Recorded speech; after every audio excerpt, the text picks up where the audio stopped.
God. Scott Hebert, welcome back to Suit Up Philosophy. Thanks for having me again.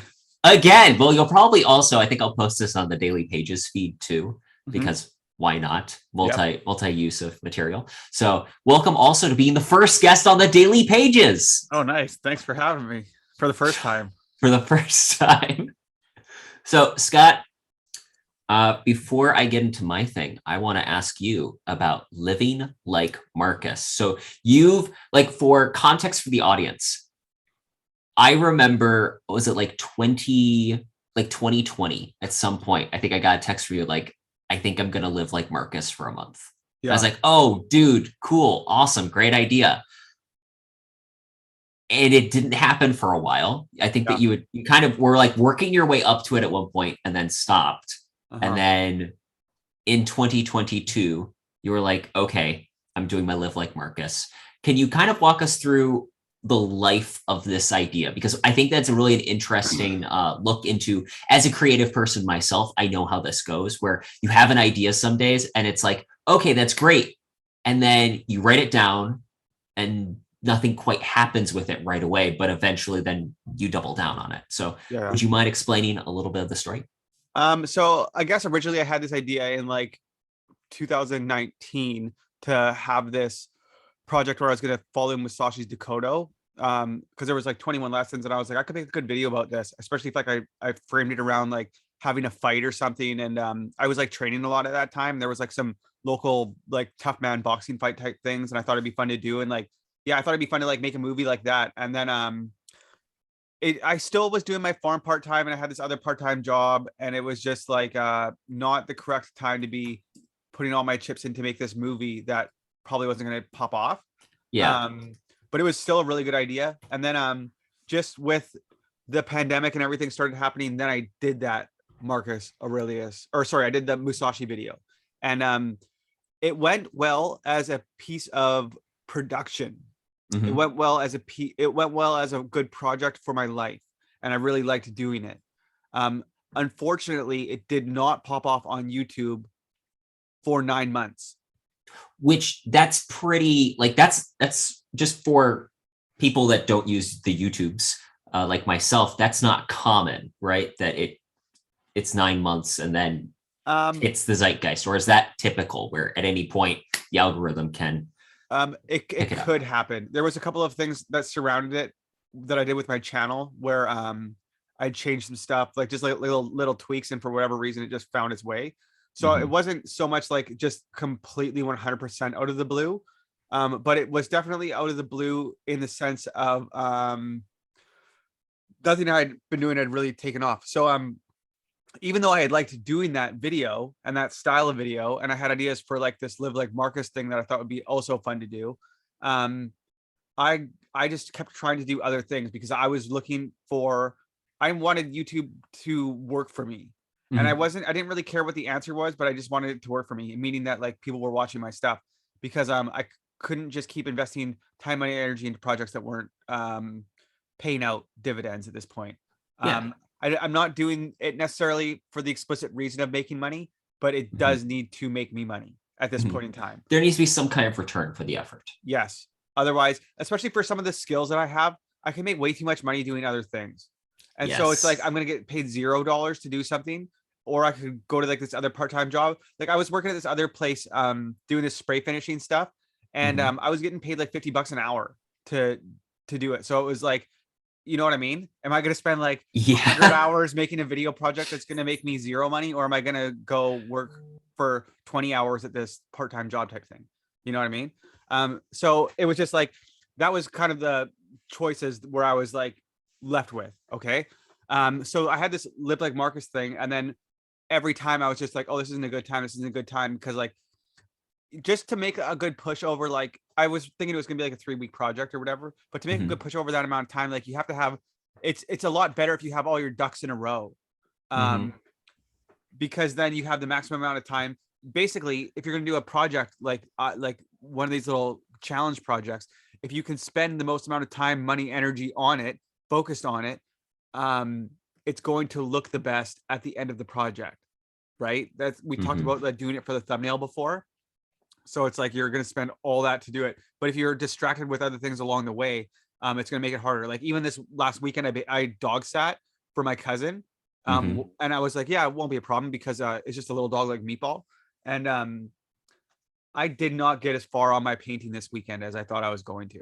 And it like nothing critically bad or anything. And the dogs were Yeah. great. Like, but everything just takes time. So you have to get all your ducks in a row. So I was waiting for a moment in time when I had all my ducks in a row to do this Live Like Marcus thing. And it just kept on not happening, not happening. And then I was trying to figure out my art stuff. And it just was kind of crazy. And then like once I realized that I wanted to do oil paintings and then I could do oil paintings. And then I found this oil painting teacher and I started editing videos for this oil painting guy. Then I was like, oh, I need to just focus on oil paintings, and making videos is a distraction. So that was kind of my mindset. And then now I'm at a spot where I was finally ready to start doing it. I guess I started it on 4 weeks ago in 2 days. So where are we at with Live Like Marcus? Would you mind kind of running us through what's the concept of this challenge? Kind of what does it encompass? What are the results you're looking for at the end? Well, I'm not looking for results, I wouldn't say. Okay. I think that when you're going to start doing a project like this, that you have anticipations for how it's going to go, but you also need to leave room for serendipity to happen. You need to leave room for the challenge to evolve on its own. Yes, and just have a life of its own. So originally there's this quote from Marcus, and it's like, stop talking about what the good man is and be one. And I had interviewed you on my podcast to talk about it, to get some ideas. And I interviewed this other guy that had this Stoic podcast, Santi Younger. And he said, you guys both actually suggested framing it around that quote. And then I thought that's what happened. Yeah, I thought I was going to do I thought I was going to use Marcus quotes, a whole bunch of Marcus quotes, and kind of like explore one, and then like make little video essays. And then I thought I was going to put it out in different chapters. But like I said, right now, the best thing I can do for my life is to make the most amount of paintings. And so making 4 videos plus a wrap-up video over the course of 2 months is just too big of a project. Yeah. So I decided instead to just focus it around the 4 Stoic virtues of wisdom, courage, justice, and discipline. And that I would just record a whole month of footage. It's actually going to end up being longer than a month, but I was going to record a whole month of footage. And then I'll edit it all up afterwards, and I'll make 4 different chapters, essentially, 4 different small essays. There'll be a little prologue that will say like, this is what I'm doing. I'm like ready to start like really charging hard on all this art stuff, on all this oil painting stuff. I've got my store online. I've been making sales. It's been going really well, but now it's like a time to push in the right direction, to push towards to where I want to go. And then and then I'll make a essay, essentially, and it'll be each, like, I'm looking at this like a movie, right? But it'll be like each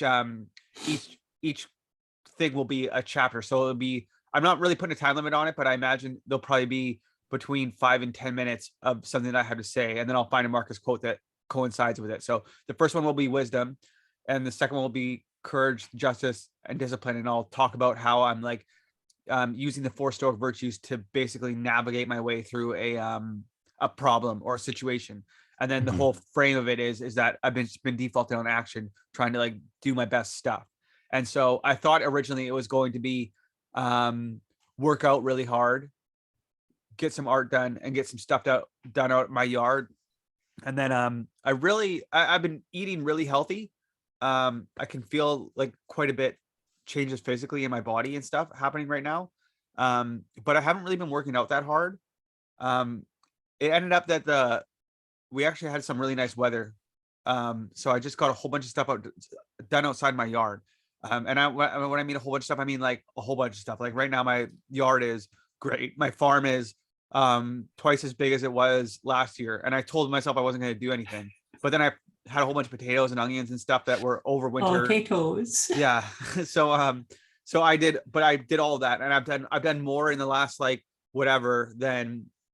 So now I'm like, I've been making art. I made, I think I made like 4 or 5 things already for the video, like paintings, smaller ones. And then now I'm going to try to get done 8 more. and that's going to be the end of the challenge. And then I'm going to have like this is what I didn't anticipate happening, but this is part of what the challenge has evolved into, is that I'm going to try to make like 8 of like the better paintings that I can make type of thing.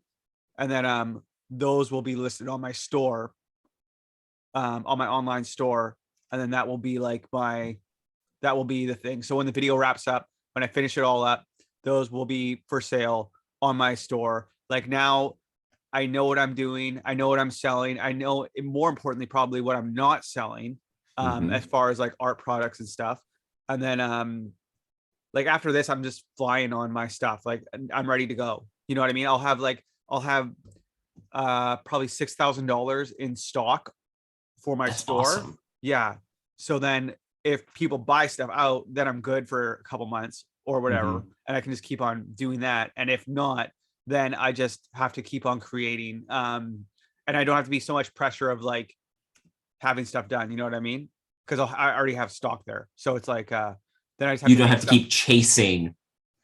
I don't have to having- keep chasing, yeah. making stuff like that. So then when somebody wants something or wants to get a custom commission or wants to pick something out of this folder that I have of like pictures to get done or whatever, then she all works out. So like at the end of this, I'll be in a very good spot, and it's not really where I thought I would be. I thought it was going to be me getting in shape, so I could have me kind of like chubby on the thumbnail and me like super jacked, because it's like a good clickable thumbnail. But yeah, it just kind of evolved into, ended up being me cleaning everything up, really working my way through it, like really thinking. Like wisdom is the ability to navigate a complex situation in the best possible way. So like that's what I was doing. Courage is the see things for what they are, not for what you want them to be. That's like about rendering reality accurately, right? Justice is about doing the right thing, and so that's what I've been doing the whole time. I've been doing the right thing. I've been staying on the course, on the stuff. And then self-control and discipline is like holding the line, right? And pushing yourself to be better. And so like this whole challenge for me in a sense is discipline, but like I think I'll end the challenge with now getting in really good shape for the next 3 weeks while I'm finishing these paintings. I'll probably do like a 5-day fast, or maybe 3 to 5 day fast somewhere in here in the next couple of weeks. I have to take my little cousin out. I'm going to take her for like a photo shoot. I got this really cute dress. I'll show you. Podcast listeners can't see it, but I bought this really cute dress and hat. Yeah, she's like 7, so she'll but then I'll have photos to make into paintings. So after I take her this weekend, because I'll probably take her out for lunch and stuff, just as like a thank you. Yeah. You're launching her modeling career. It's the least you can do. Yeah. But then after that, then I'm going to be like 100% done. And I already have been, but like even more, like I'm just going to dial it in. And then that will be my discipline chapter. So I've been recording stuff. I've been recording me doing, there was only really one day that I didn't record, and that was because I thought it was going to rain, and like I just had to get shit done type of thing. But yeah, I think right now I have like a folder on a hard drive, and it's got 570 gigabytes of footage right now, and that's just new footage from doing this challenge for the last month. So like a lot of it's long time lapses because I'm just like painting or whatever. But yeah. I've got there's so much footage and there's so much good stuff, and like the painting that I'm making right now is probably going to be the best painting that I've ever made, like hands down. So because people who are listening cannot see in the background, what is it you're currently painting? There's a musician named Florence Welsh, who's the lead of Florence and the Machine, and I love her. And she has a new album that's coming out, and so I really like the photo from her album cover, and I've actually painted a different picture of her before too. But I was just painting her album cover, and then I'm going to make a video for my Scott Hebert art channel that's called I Love Florence and the Machine. And then it's going to be me making this painting. So because it's like when I mean like I love her, I mean like I really admire her as an artist. Yeah. I don't really know that much about her as a human being, but like as her as an artist, I think she's authentic. I like her music. Like her music really speaks to me. I like how it sounds, obviously, because it's music. Yeah. But no, but I like how it sounds. Like it's really authentic. But I really like how she's like. I feel like she's an authentic expression of herself. Mhm. Um, and she's just like that's the type of artist that I would like to be. It's just like I want somebody to see something that I've made and be like, oh yeah, that's him. Like that's his stuff. You know what I mean? So I really feel like I have to do my best work on this because Mhm. it's like I really admire her and like it's like a tribute to her, but like the love is in the craft of me doing my best work to this project. You know what I mean? But it's a really good photo. Like it's her in front of this moon background thing. It's got really nice kind of like pastel colors. She's got flowers in her hair. And it's uh it's just a really good photo to use. I think I talked about it when I was talking to you before about like sometimes you'll get a picture that's like just average, like the Uh-huh. double, like the picture that I made for you, one of them. It was just average. Like it wasn't like a super hard push. Like there was Mhm. nowhere for me to express myself. It's pretty black and white, literally. Yeah, yeah. And it's like this is what it is. Like there was no artistic licenses. It was like, does it look like him? Yes, check. Okay, right. And then that's it. Mhm. But like this one it like has to, it's just bigger. It's just got a lot of color. There's just a lot of It's ways to got a pull it lot off. more going on. Yes, and it's just going really well. So it's just like Mhm. it's just cool. Like I didn't think that I was gonna be here. I didn't think I was gonna make that. I got all this brand new paint that's like a better quality paint that I've got now. That I'm like, Mhm. that's why I'm doing these better paintings now because like I have this different quality paint. So it's like, yeah, I didn't really think that this challenge was kind of gonna go like this. And I definitely didn't think it was gonna go this long. I think that by the time that it's done, it'll probably end up being 2 months that I'll have Wow. recorded stuff because I'm gonna try to get these paintings done. But I've got Mhm. like I'm looking here, I've got 7 more canvases to do that are all like bigger. I'm trying to do bigger paintings now because then I'll have like small $200 paintings. I'll have $500 paintings, and I'll have a couple that are 750, and then Mhm. I'll have a spread of Yeah. You need a good range for price points. That way yes, people can get introduced to the smaller work if they'd like to. And yes, then, I mean, that's what I did in yeah, essence. exactly, yeah, You brought up in one of your dispatches, you were talking about the idea of painting Marcus at various points. He's like been the consistency throughout your yes, artwork so far. yes. So, talk to me a little bit about that. Was that intentional, or is this just something you are ruthlessly going to exploit as a way of seeing how your progress is going? Um, um, so I wouldn't say that it was it intentional. That's a really good question because I am it wasn't like explicitly like I'm going to do this so that I can have a record of what I'm doing. But Hmm. at the same time, I can't remember it 100% clearly, but I really think that I was thinking that. That was one of the things. In permaculture and stuff, a lot of times we'll talk about stacking functions. Hmm. So it's like you put a tree out in your yard and it's like, well, what's that tree do? And it's like, well, it depends. It can give you shade. It can give us birds nests. It gives bugs a place to live, right? It's going to improve the soil. If it's a fruit tree, you get fruit from it. If it's a nut tree, you'll get nuts from it. And so when somebody asks you like, why'd you put that tree there? They'll say, did you put it there for shade? And you say, yes. It's like, I did, but it's like so much more than that. You know what I mean? Um, Hmm. a lot of times when I'm kind of looking at this last year and this year in particular like the beginning of my art career, but it's like I'm calling it like the student phase, and Hmm. the student phase will probably last like forever Yeah. essentially, but 5 years, right? Hmm. Yeah. Before I'm really like settled into like a groove of like if this is going to work out, it's probably going to take that long, right? Before I'm Yeah. like in like I've collected enough Most pieces. creative endeavors tend to be in that Yes, framework. but I have a lot of skills that I still need to develop in that time, and so one of the projects is a cast painting. That's like a traditional kind of like thing to do. Because if you have this plaster cast, there's not a lot of color on it, but you have the lights and the shadows and stuff. And so I knew that that was a thing to do. And I also thought that because of who's watching my videos, that they're philosophically minded, that I could also probably sell some of these Marcus paintings to people because there's a lot of people that are interested in Stoicism who already watch my videos. And so if I was going to pick something, um, as far as like a painting that I could make that people would like, I thought that if I had these Marcus busts, people would like them. So, but then I also realized that if I kept on doing these, that I could use this as a record of me getting better also. So it was all of those things. But so yes, that's my answer. It's genuinely fascinating for me, who has had the opportunity of watching a good portion of your artistic career so far, to see how much you've leveled up since those early Marcus paintings to now. Yeah. It's really cool that you have like that thing that you can look at and go, this is a visible metric of where I was and where I am. Yeah, a lot of times people do it with like with self-portraits and stuff. They'll do like a self-portrait every year or something like that. And that's just not something I'm super interested in.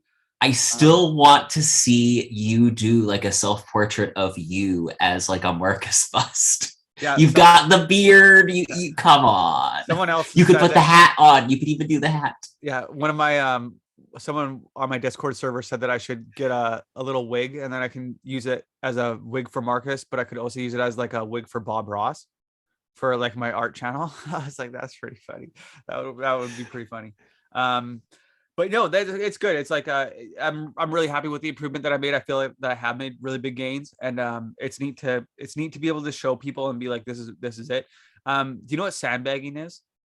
Sandbagging is when you purposely put on weight so that it's a bigger transformation when you're done, right? Or like in a fight, it's a matter of like bulking up and then like really leaning down so that you like hit the right weight categories or something along those lines. It's more along the lines of, I think sandbagging is actually from maybe horse racing. Oh, because then you're carrying more weight when the jockey weighs in, so that when he gets on the horse, then he's lighter. So that the horse goes faster because he's carrying less weight. You know what I mean? That's why jockeys are such small little men most of the time. But no, sandbagging is like purposely not doing your best work so that when you need to dial it up, that it looks like you made a bigger transformation. And I wasn't doing it on purpose, but a little bit I was doing it because I was doing really short, smaller paintings. So just by the virtue of that, I'm going to spend more time on making a bigger Marcus painting with 2 layers. It's going to go a lot better than my original one. So the transformation might look even more impressive than it actually is. That if it was a straight to straight comparison against the two. But it'll be good. I wasn't doing it on purpose, but it's kind of going to be it's kind of going to end up like that because I was using like student grade paints and I was just using what I had, right? And I mean I was trying, but like I just have so much more stuff now. I have like, well, I mean, it's the same. I don't even have good brushes, but I have like better brushes and like they're not dirty and caked with paint and like the stuff. I think that's still an honest assessment though, because what you've done is it's still an improvement of what your processes are. Totally. And so like an example I would use by comparison is like, if I was to sit down and you give me an hour, I could probably still give you a reasonably good story of some kind or another. Yeah. But the difference between me doing one story for an hour versus me doing one story for a week, there's a dramatic difference in the quality. Oh yeah. Yeah, it's huge. Because that's nothing's good. Hemingway has there's a quote by Hemingway, all first drafts, the first draft of anything is shit, or something along those lines. And like the Ryan Holiday Painted Porch bookstore, they actually have like a t-shirt that has the original version of that, and then all of like the crossouts, the rewrites to come up with the sentence that Hemingway actually used. Nice, that's cool. I'm like, if I could get away with wearing a shirt that said shit on it in certain places, I would wear it in a heartbeat. That's funny. You'll figure it out. I'll wear that one to bed. I'll wear that when I'm writing. Yeah, perfect. At night. So, segueing a little bit on this. So you do a really good job with these challenges and you're always pushing a little bit on, okay, push yourself to the maximum you can. One of the things that I just finished, and part of the reason we're talking today, is that I just finished about a month of writing what I called my London challenge. And it was about 1,000 words that were usable each day.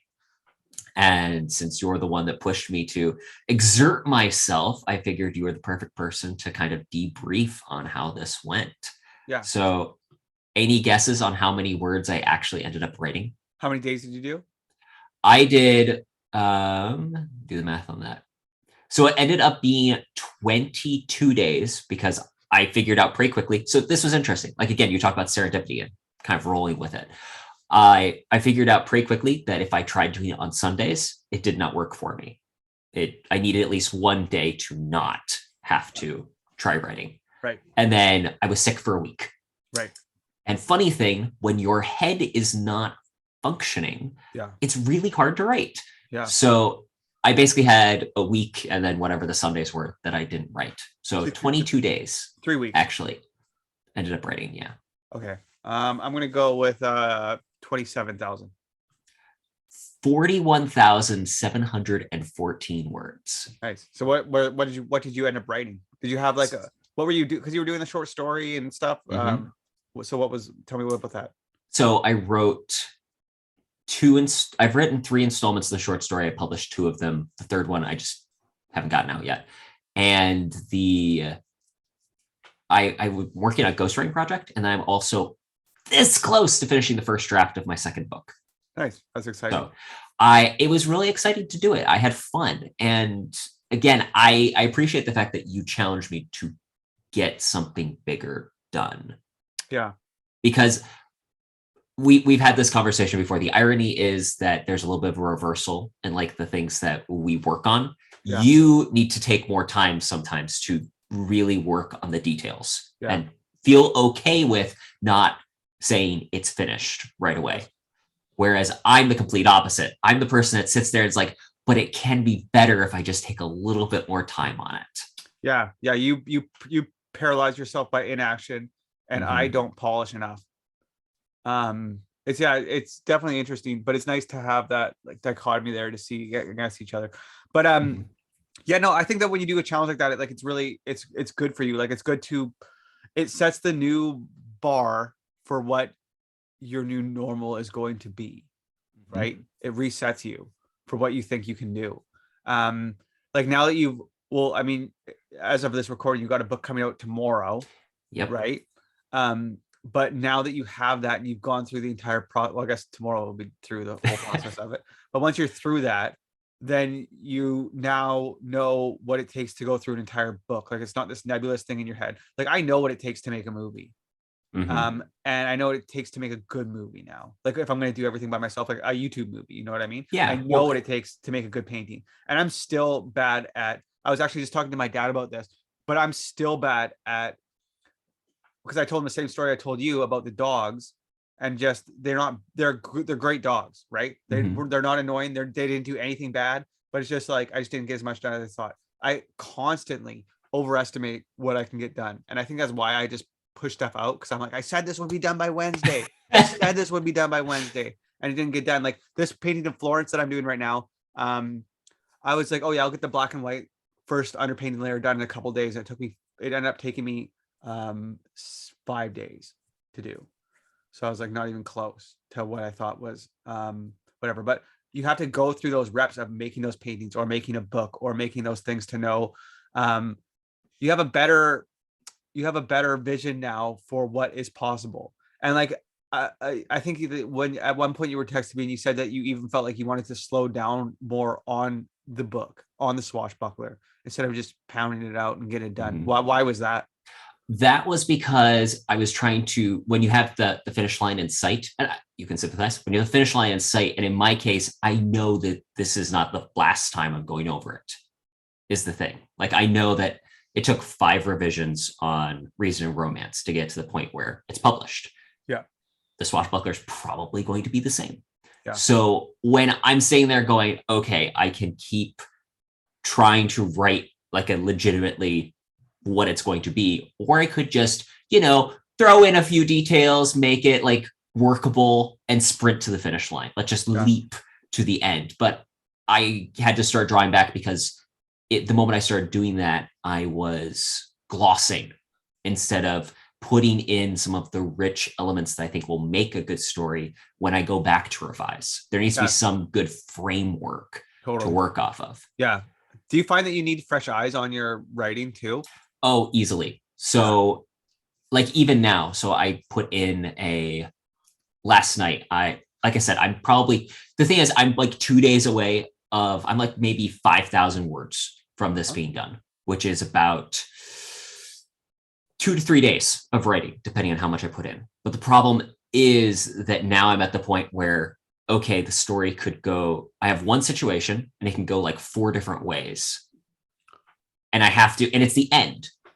So like the end itself doesn't change, but like the context of what that ending becomes will change. Right. Depending on what I like throw in the center. Mm-hmm. So that's where I'm like, okay, I need to sit back and like think about this a little bit more instead of just plowing ahead. I'll probably actually still end up going with like my first gut instinct. Yeah. But the difference will be I want to think through the other scenarios and see if it's worthwhile going down that path. Like I was talking to my mom, she's like, oh yeah, write 4 different endings. I'm like, well, I don't want to do that. Why write 4 different versions of what happens when instead I can just pick a choice, write it, and then realize it's crap or not, and then pull it back and rewrite again. Yeah. And that's my style. Everyone has their own method. So something that I actually want to bring up in this conversation, because I think it's relevant, you touched on it when you were talking about the Marcus challenge, is the idea that a lot of what makes a good challenge work is having all of everything kind of lined up. And it's not necessarily that it's perfect, but you have to have those supporting things. You gotta give yourself a good shot to have success. You gotta put those. You know what? When I was doing mixed martial arts, you sign up for a fight on a certain night at a certain thing, and then all you can do. I said it, I think before I use this, but you got to put your ducks in a row. That's it. That's all you can do. You have to try to be in the best shape cardio wise. You have to get your skills up to a point. You have to eat correctly. So nutrition, diet. You have to have a good team. You have to do all these different things. You have to make sure you're not fighting with your family or fighting with your wife, right? Because you know what I mean? Those things throw you off. Oh yeah, big time. So all of these things are important to have in line though. But all you're doing is giving yourself a shot at being successful. Doesn't mean that you are going to be successful, but you just got to put yourself in the best possible position to have success. Well, and part of the reason I bring this up is because I think that that's so much of what I talk about. So ironically enough, I just got last night an email from someone that wanted to do like a blog interview with me about my book. Awesome. But they had asked me, okay, we saw like Stoic philosophy listed on your website. What is that about? And I'm like, okay, it's been a while since I had to explain it. But I think that a lot of what Stoic philosophy is trying to how to put those ducks in a row and making sure you have those things lined up. Because number one thing, I just like wrote a little like LinkedIn post this morning about what I learned from my challenge. My number one thing I took away was, the irony was, again, I called this the London challenge because it was Jack London. He wrote 1,000 words a day consistently. Wow. But my biggest takeaway was a quote I read by Hemingway. Ernest Hemingway said basically, and I'll actually, because I mean, it's Hemingway, so I should probably actually cite him instead of going off of my rudimentary memory. Ridiculous notion. And yes, me looking up stuff is great radio. Now intermission. Intermission. Oh, we're clever, hilarious people. People tune in for these moments like these. This was Hemingway's quote. I learned never to empty the well of my writing, but always to stop when there was still something there in the deep part of the well and let it refill at night from the spring that fed it. That, because I think I even texted you that I had at one point, I just sat down, I put in like 4,000 words that day, most of them on one thing. Yeah. But I drained everything that I knew needed to happen in Swashbuckler at that point. Guess what? I was burned out by the time for like several days. I couldn't touch the idea of it again. Yeah, you guys. Sorry, go ahead. Does the same thing happen with when you're painting? I'm curious because obviously when you're painting, you have like the structure already of what you're doing. Kind of the outline is there once you put the once you kind of come up with exactly what you're painting and how. I'm curious, does the same principle apply? Um, yes. I was, when I asked you about the fresh eyes thing, I have to do the same thing with my stuff. I have to take lots of breaks. Especially now the last couple of days, I've been painting like all day long. So I don't know Mhm. how long. Well, I mean, I'm not going to look. That's gonna take too long. But I could. I've been painting like say over 5 or 6 hours sitting there painting, right? So say for instance, I'm doing this picture of Florence and she's got a moon in the background. Okay. So then I'm like, okay, today I need to start doing this moon. Also, the paint is dries. Okay. So the next day it's not as workable as it is in like the first 4 or 5 hours that you put it down.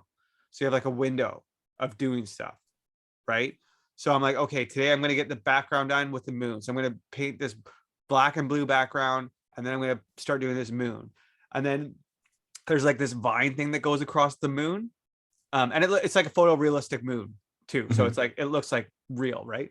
But there's like this vine that goes across the moon. So the moon's kind of broken up into 3 different sections, right? So I'm like, I'll just do the lower left hand section to start off, and I'm thinking it's going to take me like 45 minutes. So I'm like 2 hours later, then, then I finish it up, right? And I'm like, okay, I need to take a break, and then so I'll take a break. But I know that when I come back, that I'm going to do the left hand upper part to this one spot, and then I go and do that. But I always know what my next thing is, right? So then I left it overnight, and now I know that I'm going to go back in and do the highlights. And then I always know, like, I know what my next thing is going to be basically. But I think I heard Stephen Pressfield maybe say something similar about that, is like that.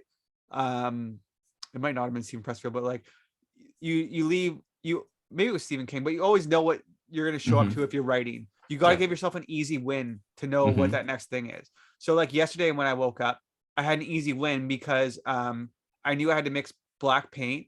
I had to mix blue paint to the background, and then I had to figure out what these moon colors were, which is basically yellow and browns and white. So I like started mixing them all up, and then I'm like mixing them all up on my palette, and I'm like, yeah, it looks pretty close. And I just was like, okay, I'll just start by doing this section, and I get it pretty close, and then it looks good, and then I have like 6 hours to work the paint to do it. So yeah, in a sense, I guess I do, but it's a little bit different because I'm not like, Mhm. It's a I can't different just, medium. yeah, I have to have hard outs. Mhm. You know what I mean? Like I had to finish a section sometimes. I have Yeah. to just like finish her face, or else I got to repaint the whole thing over. Yeah. So it's a little bit different, but yeah, in the same way, I know what I'm doing now. Like I really think about my process. Um, I really think about what my process is. Like I try to get, first of all, I just do like a thin layer of, I do a thin layer with like thin down paint. And I try to get all the values on there first, just so I can see it. And then I started working on her face just to, because that's the most important part. So I started working on her face, and then I brought her hands up.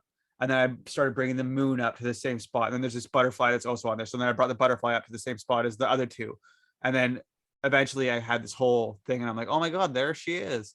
Like there she is. So yeah, I have the process for sure, but I know what I'm working on. Like today, I know what I'm working on when I go to Mhm. it. So yeah. Well, and that's again one of those things that I took away from this because I think by week 2 I was like, oh, wait a minute, I can come up with like a legitimate work plan for these are like the 5 things I need to. I have like 4 or 5 things I'm trying to write at a time because of course I'm me. Yeah. But if I actually like sit down at the beginning of the week, and even like this is something I kind of started doing just on Sunday, is for daily pages, okay, I need to pick some quotes that I'm going to write about. And then, okay, these days I'm going to focus on working on the swashbuckler. These days I'm going to work on the ghostwriting project. These days I'm going to work on the mystery. Yeah. And then I never really had to ask myself, what am I going to sit down and write? What do I feel like writing? Because the moment I was in that mood, I even did a daily pages on it. I like to write spontaneous.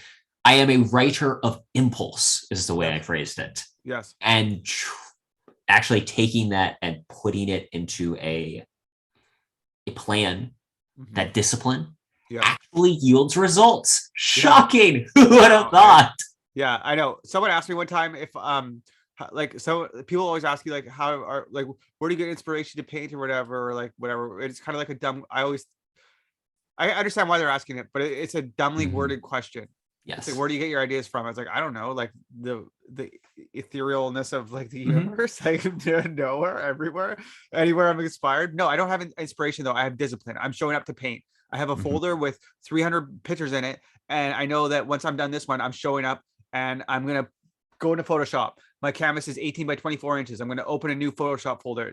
I'm going to say 18 by 24, and then I'm going to drag one of those 300 pictures on there, make sure the composition is nice, and I'm like, boom, done. That's what I'm painting, and I'm showing up and I'm getting paintings done, and I'm going to work like that for like the next year. At least. Like that's what I'm doing. So it's like I don't have inspiration. I have discipline. I'm showing up to painting. And yeah, again, I guess we're a little bit different in the sense that you like having those 4 or 5 different things. I need to work on one thing and finish it and get it done. And it's a different temperament. Like you joke about having ADHD. I legitimately have ADHD where I can't stay focused for too long. That's part of the reason I love podcasts is we're like hopping from topic to topic to topic. Totally. I'm hyper. I think I'm hyperactive. I don't think I have the I don't think I have the attention. Yeah, the attention deficit. Because I took some tests and I don't have any of the like the some of the things are like, do you miss meetings or like do you like do this? And I was like, no, I never misplace stuff. I think in all the podcasts we've done, I missed one time. Like once. You know what I mean? Yeah, one time. But that's like literally the only time I've missed an interview ever. Which I find hilarious. I think that you were tied for Joel Salton in number of most amount of interviews a farmer has ever had online, to be fair. It's like, oh wow, I've discovered this brilliant mind to have on my show. And I'm like, wait a minute, how is this guy from Chilliwack on so many podcasts? Yeah, I don't know. People just like talking to me. I like talking to people. It's my INFJ. It's your INFJ. Yeah. So actually, that brings up an interesting topic. So you had recommended the book Big Magic to me, and I know you've recently reread it. I'm still in the process of reading it, but again, I have like 8 books I'm going through at a time, and like I just pick which book about creativity am I going to pick up today. Yeah. But she made a really good comment that I absolutely love, and I did a daily pages on it. And it was the point of talking about inspiration. She makes the comment about making time for the muse. Yes. And I love that notion because basically the premise is that inspiration will come if you use that inspiration rather than just, make it on your time, blah, blah, blah, blah, blah. Yeah. I told you I think I've told you I wasn't planning on writing a sequel to Reason and Romance, but as I am in the process of finishing the first draft of The Swashbuckler, and as I'm doing these other things, I'm getting ideas for what a good sequel would look like. And as I'm doing that, though, because I still don't know what the full plot would be, but I have like scenes and moments and different character elements, I have the folder on my phone that I've just started dumping those in and like making a few lines about it. Because guess what? When I actually sit down to write it, we'll see how book sales go. When I actually sit down to write it, I'll know, okay, these are the big things that the muse whispered in my ear and said, this is what could happen. This would be a good idea. Yeah. Yeah, you got to capture those things. And somebody asked me whatever. I was talking with a friend and we were talking about painting our trucks or whatever. And I was like, yeah, I look at this flat black and gold and this silver stripe. And I said, I seen it on like this Rockstar energy drink can. And he's like, you got that idea from an energy drink can? And I was like, yeah. I was like, you can't stop inspiration. Like you can't stop it. And then later on, he was telling me about something, and he's seen something, and it was like blue and pink and purple, and he's like, "Yeah, I've seen it on this thing." And I was like, "That's where you got it?" He's like, "Yeah, it's like you said, you can't stop inspiration." And I was like, "Oh yeah, that's a good quote. Like you can't though. You can't. It's like where are you inspired by?" I'm like, I don't know, everything, like everything. You know what I mean? I don't like. I just you can't stop inspiration. You have to put your skills in a good enough spot that you can catch it when it flies by. I think that it's so Neil Gaiman, again, I because of doing the daily pages thing with the quotes, it's like kind of like with when you were doing Stoic Metal. I'm sure that you have like a Marcus or a Seneca quote for almost every situation. Yeah, dude, it's the language you speak. Now, because I've been doing this, I have like the different quotes rolling in my head. Neil Gaiman made a quote about the difference between a writer. Everyone has ideas. The difference is writers notice when they do. Yes. Exactly. And I think that it applies generally to creativity. Yes. But like I had a conversation with a friend. I had friends over for game night. Girl walks in. She's like, is anyone else coming? She was first to arrive. I'm like, oh yeah, no, got blah, blah, blah. But later, like, I'm just saying that I'm like, what would have happened if I had said, doesn't matter? Yeah. And that doesn't, not necessarily between me and her is interesting. But if I threw it in a story where I have two characters that are unique and interesting, Yeah. that conversation starts a dialogue that then becomes something interesting. All stories are based around conflict. So anytime you can have the opportunity to, this is the difference between stories and life. In life, we avoid conflict in general. Yeah. In stories, the whole point is how do we make things worse for people Pretty that much, we are writing about? Yeah. So get out of it. That conversation, if I had just tilted my words a little bit, can be an opportunity for potential conversational conflict. Yeah.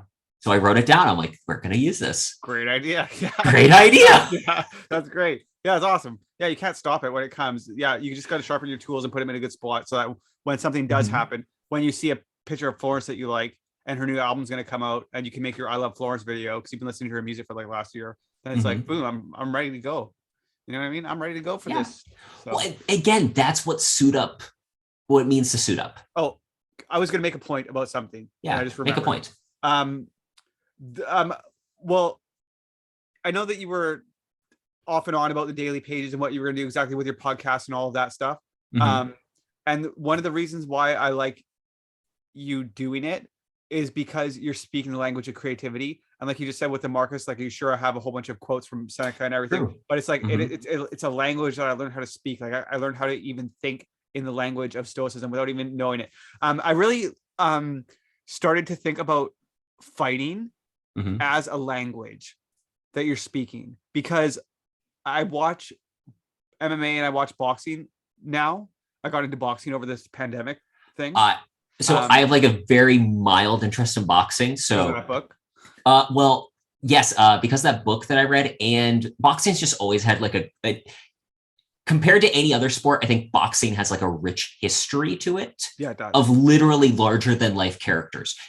As much as I know like wrestling is the one that's the stories, I'm sorry, it ripped it off from boxing. Boxing is where we create heroes and heels and we play to the crowd. And it is literally supposed to be a battle of titans. But anyway, continue. It's a so I watched all these breakdown videos with these really smart guys on YouTube, and they're like, this is what happened. This guy, see how he dragged the arm and hid behind it and then used the blah, blah, blah, blah. And they're just like this, the level of what they know. Like when an untrained person fights a trained person, the untrained person almost always loses, even if they're bigger, because they don't speak the language of fighting. But like, because I've done so much Stoicism stuff, I just speak the language of Stoicism. Whereas like I'm making this Stoicism video and I haven't even really like been reading about it or like doing it, because I'm just like, I already know like I'm gonna I don't know what I'm gonna say for it, but I know like the ballpark of what I'm gonna say for it. So I don't need to dive into that because I've already done 4 years of it. It's really funny that you bring that up, because yesterday I was talking with there's a gal at my church that I lent a book to about writing. She's been talking about for a while. Stop me if you've heard this before. She's talked a lot about writing, but hasn't actually written anything yet. Yeah, I've seen that. I don't know who that sounds like at all. But she had asked me, because like this book, it's John Truby's The Anatomy of Story. Great book. Highly recommend it to anyone. I'll link it in the show notes. He has like 26 points that like what make a good story. And it's basically the hero's journey, but like the whole deconstructed version of it. Yes. She asked me, like, do you actually put like structure it that way? I'm like, not really, because I've read all these books for so long that when it came time for me to sit down and write it, I didn't need to think about, oh, I need to write this step, this step, this step. I instinctively went, we need to have at this point a turning in the story. Exactly. Because once you know the rules, you can break them. Yes. Yeah, it's really interesting. It is though, but like that is why I like you doing daily pages, because it's like you're always. It's not so much that like I think that sometimes as like creators we put a lot of pressure on ourselves, where it's like this has to be good, but like I see it more as a developmental tool. Yeah, process of discovery for yourself. Mm-hmm. Like, it's not something that I think needs to be a high pressure situation where it's like, I'm putting out this polished piece of content. I think this is like I'm going to get some good ideas from this, and then I'm going to reap the dividends of this in maybe a year, maybe 4 years, maybe 10 years, maybe the whole way. You know what I'm saying? No, I think that that's an excellent point. I mean, there's an argument. I mean, there's what's the verse in Psalms? I have hidden your word in my heart that I might not sin against God, something along those lines. The whole point of that, though, is that the reason why the psalmist is talking about imbibing the law, in this case, contextually, is, sorry, I need to answer this real quick. Yeah, that's fine. Great radio. Hey, Craig, I'm in the middle of something. Can I call you back? All right, thanks. Bye.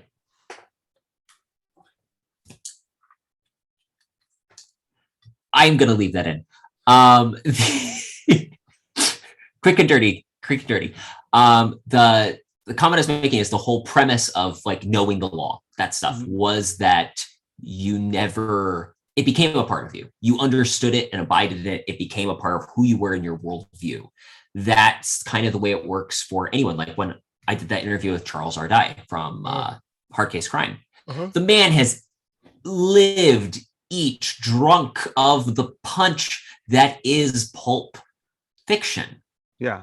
So I could say almost anything about these different genre elements, and he knows it immediately because it has been everything that he is at certain points. Totally.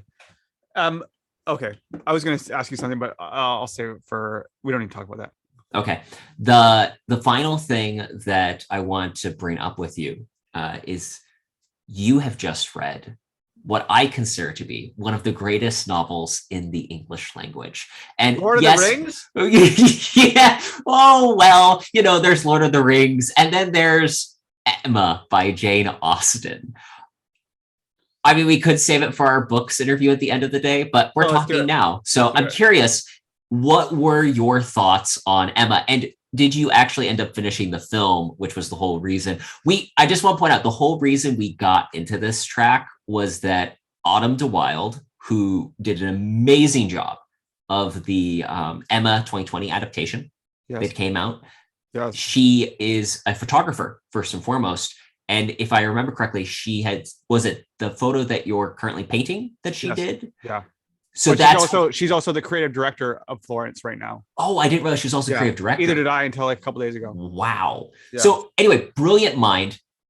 You knew that I liked Anya Taylor-Joy, who also starred in Emma. Yeah. And you had asked if I'd seen it, and you made the mistake of doing that, and then it opened up the whole conversation.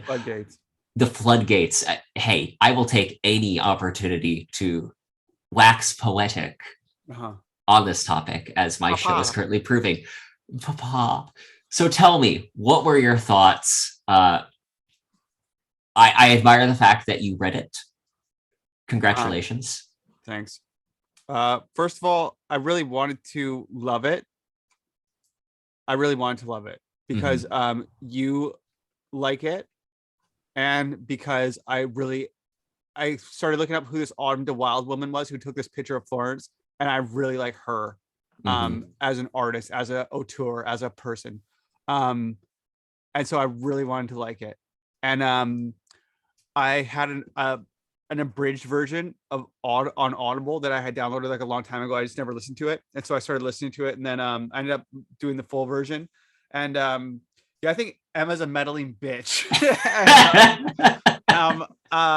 And like I don't know if I love I do like the book, but I don't know if I love the anti-hero story. Like that's what I've been wrestling with the last couple of days. Like, can I like a book where I don't like the main character? Because I don't know. I'm very conflicted about this, because like I said, I would really like to like it because and I can see there's elements that I really do like, and I watched the first 10 minutes of the movie. I had these dogs here, so I didn't get to finish it. But I think I'll like the movie quite a bit more. I think you'll like the movie more. I mean, Jane Austen even herself said, I've written a character that I don't think anyone besides myself will really like, which I'll be honest, was the intention behind when I created my character of Yeah. George Austen in Yeah. Reason and Romance. Totally. But it really is an interesting book. And what I find funny about what you're saying is I want to like it, and you like the book but struggle with the characters. There's a book called one of Austen's other books. I'd like to say it's called North Granger Abbey, Okay. maybe, or Persuasion, one of the two. I've basically only read Pride and Prejudice and Emma. I think that history itself has shown that those are her best books. Right.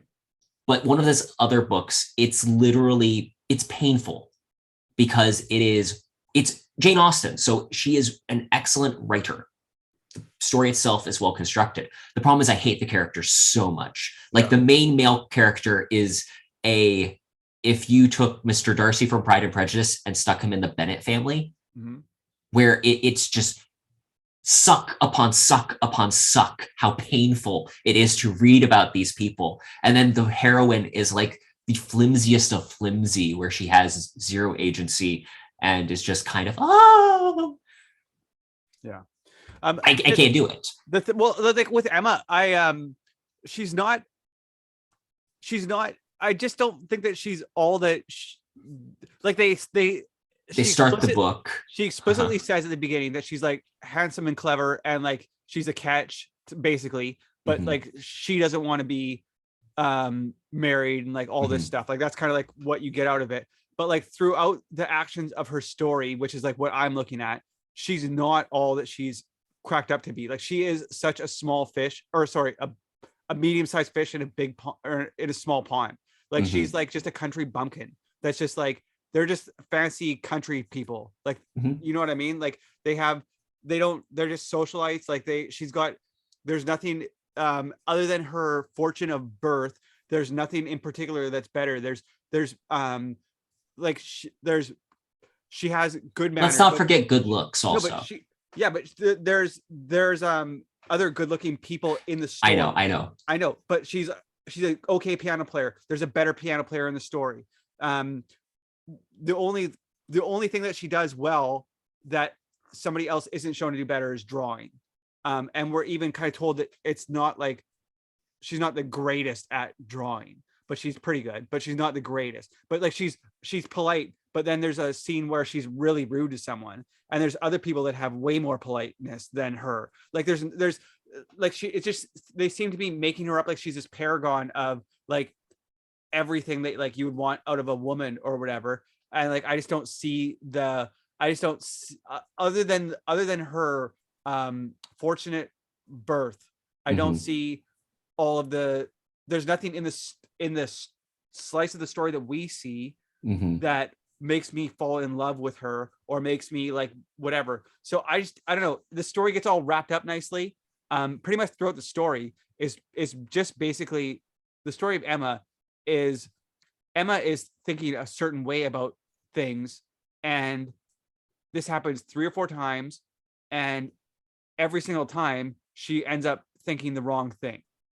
She's so wrong about everything. So it's like she's clever and stuff, but she's not getting the right answer, right? She's not getting the right answer. So like, how clever is she? Like at a certain point in time, and I know that you have said this, that just because you get the wrong answer doesn't mean you're not clever. And that is absolutely 100% true. But if you also keep on getting the wrong answer every time, it does. It does, right? So I'm just like, and the story wraps up nicely, and everything wraps up with everyone nicely, and it's kind of like a happily ever after, like nicely wrapped up story. And I just didn't necessarily need that. Like all of the loose ends got tied up in that story. And there was nothing bad happened to Emma. Like nothing bad happens to her. Mortifying embarrassment aside.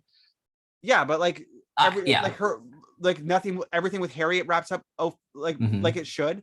Like the reason I really didn't like her, the simple Harriet. Yeah, but the reason I really didn't like her was because she was just like the Harriet would have been better without her the whole time. She would have been happy with that first guy and whatever. And then at the end, she ends up getting back with this guy as soon as she stops hanging out with Emma. So Emma didn't even like help them get back together or nothing like that. Like she hasn't like helped. Like I was just like, So fuck this this. is where I think that you'll like the movie better, because I think that they actually work a little bit on those things. Yeah. But no, I think that this is where it's the same for like, I don't think you've seen the Batman yet, but when I saw it, I can say it's a good movie and I can go, oh, visually it's stunning, blah, blah, blah. It's just, I didn't, it wasn't me. There are enough things in it that I didn't enjoy that discounted everything else that was kind of good in it. Yeah. And also I think that it's definitely a reflection on that Emma is written of a very specific time. Yes, absolutely. That we don't exist in anymore. Right. So when like I've no grown context up, for it. yes, I've grown up with these stories. Yes. My mother loves and adores Pride and Prejudice, Emma, that whole Regency period. So I'm steeped in that context. Yeah. So when I read it, I'm like, oh no, she's mortifyingly embarrassed, the worst of all tragedies. Yeah. And you could be like, oh, what's the problem? It is different. But I'm glad you read it, and I think that you'll enjoy the movie more because of that. I think so. And I think the film itself is stunning. Yeah, there's a lot of things I think that I like about the movie a lot more. I think it just probably also gives me a bit of more context of everything else that's going on for the like with the servants and everything like I was telling you about. Because you don't get a taste of that in the book unless you're just like popped into it. I was gonna say something that I totally forgot. So never mind. Well, I think that you are better off for knowing Emma, if for no other reason, because you can charm a lady saying, oh yes, I've read Emma. That meddling. She's a bitch. Yeah. I'm sorry if Terrence's mother is listening to this and she had to hear me say that.